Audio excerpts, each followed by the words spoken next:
Peace. This is Star with the Star Blooms. So, quick message, y'all. I wanted to share about. It's a lot of stuff I want to share, but I'm gonna try to pace myself and share them in increments. Okay.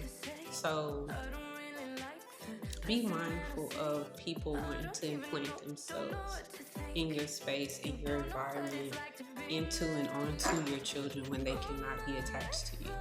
All right. One of the most dangerous things that I recognize that I wish adults would have been more mindful of as I've been on this healing journey with myself, especially having to be able to, or having the opportunity to start addressing layers of SA, which is sexual assault, as a child that I was assaulted with and had to endure, is things like keeping secrets and being mindful of people, adults, also parents who desire to shush kids and forcing them into agreements as a way or a rate of receiving some form of treatment, basically to keep secrets from other parents, guardians, that are basically, it creates a layer in a negative space that isn't appropriate.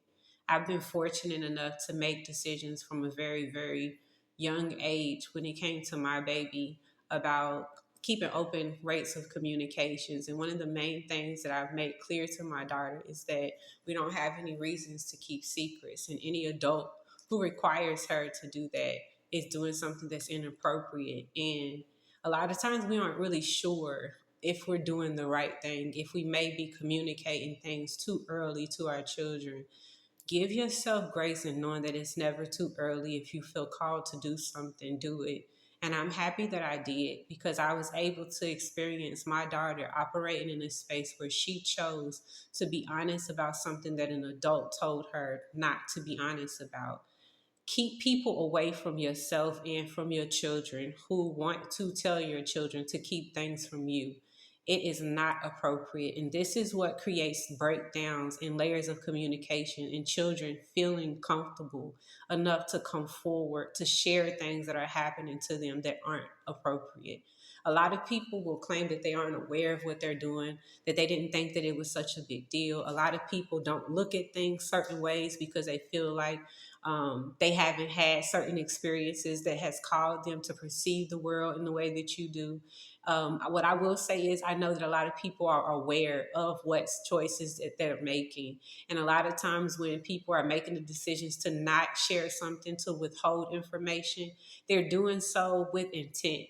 And we don't really want to create spaces in our homes with our children where we're in allotments, or where we're an allowance of other people coming in to afflict, and affect our children in negative ways and negative rates that could hinder and harm them down the line. We're at a rate in this world, y'all, where they're wanting to tell, or have the opportunity to come into our homes to tell us how we're supposed to be with our kids. They're wanting to have the opportunity to go into the schools and have our children decide and make decisions for themselves. They're even wanting to make it okay for predators to be able to make the abilities or make advances towards our children to affect them in negative ways. These things matter and they need to be brought into communication. These people are allowing themselves now to be at a rate to where they are defending and protecting these predators and being able to have access to our children, access to their likeness.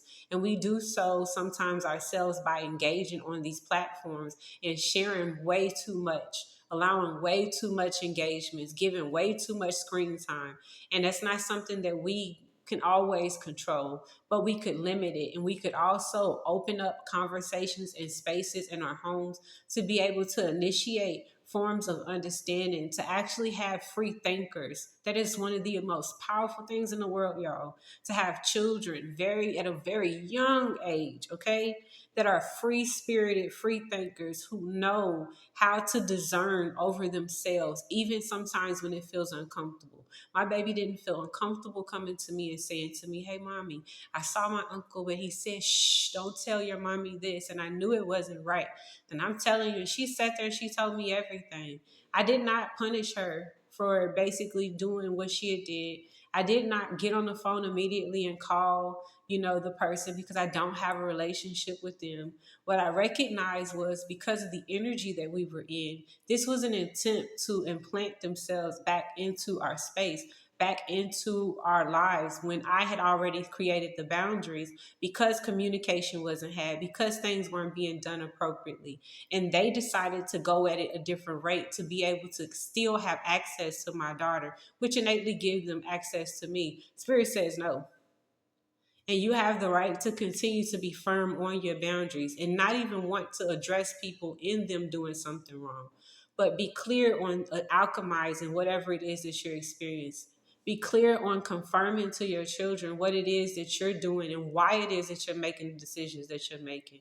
Because you'll be at a rate of actually having and enhancing a communication that is always going to be natural and nurturing what it is that you are cultivating, especially when it's with your seeds. Okay. I really, really love y'all. I hope that y'all are going out of your way to continue to move forward in the boundaries, in the creation, in the life, in the light that you're experiencing and wanting to actually discern and manifest over yourself right now. It is important for us as angels, okay, as divine beings, as spiritual beings, as light workers, to wake up, to stand up, to speak up, to be as specific as we can about why we are moving the way that we're moving, to be able to create the spaces and layers and platforms of conversation, to create energy and space and energy and exchanges, y'all. Be mindful with me, okay, as far as my vocal box is concerned. I have been initiating on so many different rates. I've been healing and doing so much shadow work. I've had the opportunity to continue to meet and greet myself at different rates. And this is happening live in action. This is not something that is happening slowly. This is something that is being done very, very intentionally and intensely with a lot of us at this time. So do not share because you are stumbling over your say. Allow yourself to continue to move through and move forward through whatever it is that you're experiencing, and recognize that distractions are expensive. Engagement is expensive. I say rate a lot of times because I'm speaking to the cost of exchange when it comes with your energy, because this is our currency. And if we don't recognize that there's a rate attached to using this, to using hand gestures, to embracing people, to allowing ourselves to connect to people who aren't in alignment with us, we'll still continue to pour ourselves into things that are not fertile. We'll still convince ourselves that we have to be in rates of experiencing things that we no longer, that our soul no longer desires to experience. And if you live in a soul desired, soul derived, soul driven life, a lot of times your physical experiences is going to take a back seat to what it is that you are doing on a spiritual rate. And it's going to continue to do so until you are at the rate of whatever it is that your soul is calling you to at this time. Don't require yourself to be at an acceptable rate with everybody else. Don't require yourself to meet people at the place where they had to be left because they decided to not actually get on board with what is in alignment with what it is that you're doing. Be okay with being selfish about your experiences. People are choosing what they want to choose. You get to choose as well, okay? And your children's choice, you giving them the opportunity to understand what choices that they're making and what they're engaging with is also just as vital as the boundaries that you're creating with yourself. This is part of your toolbox. This is a tool, y'all. Okay, this is warcraft. Okay, this is war strategy. People are wanting to be able to gain access to retrieve and take things and take a hold of things that do not belong to them. And one of the quickest ways to be able to get access to you as a spiritual and a light being is through your children, through your spouses, through your homes, and through your families, okay? And if you don't set these boundaries, a lot of the times they will be set and decided for you. Do not allow that. Peace.